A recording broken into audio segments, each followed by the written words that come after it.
Bismillahirrahmanirrahim. Assalamualaikum warahmatullahi wabarakatuh. Hai teman-teman.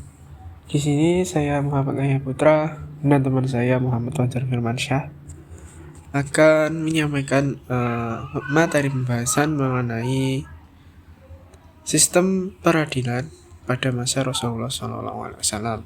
Langsung saja. Untuk pembahasannya, yang pertama adalah sistem peradilan pada masa Rasulullah. Yang kedua, sumber hukum peradilan. Yang ketiga, proses peradilan. Dan yang terakhir adalah perangkat pada sistem peradilan pada masa Nabi.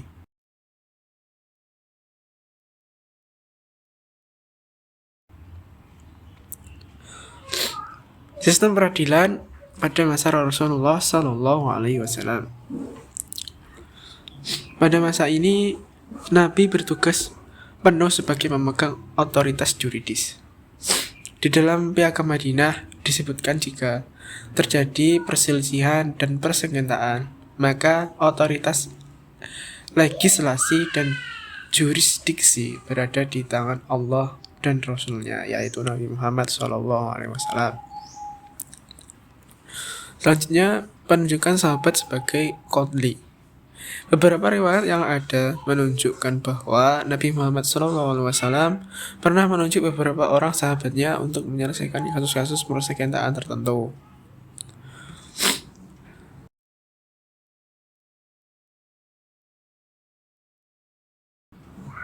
Selanjutnya, sumber hukum peradilan.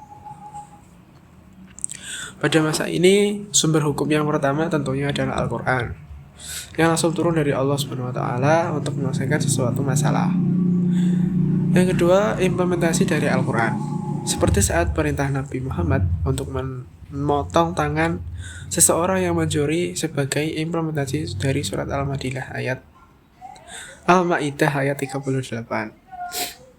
Dan yang terakhir adalah ijtihad Nabi.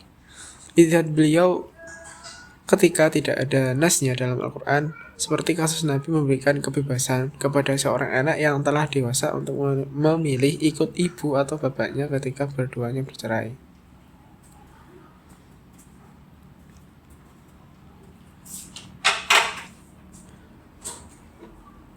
Baik, selanjutnya akan dilanjutkan oleh teman saya mengenai proses peradilan.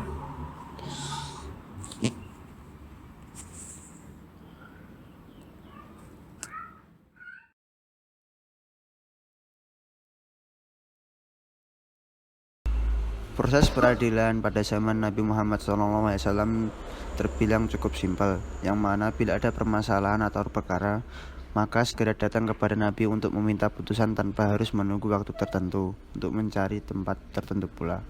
Bahkan kebanyakan putusan-putusan tersebut dilakukan Nabi lebih bersifat sebagai fatwa dengan model tanya jawab. Namun meskipun proses peradilan ini berlangsung sangat sederhana, Rasulullah mensyaratkan bahwa ketika terjadi persengketaan antara dua pihak yang saling mengklaim kebenaran sebuah keputusan, itu boleh diambil kecuali setelah sang pengambil putusan mendengarkan pelaporan dari kedua belah pihak.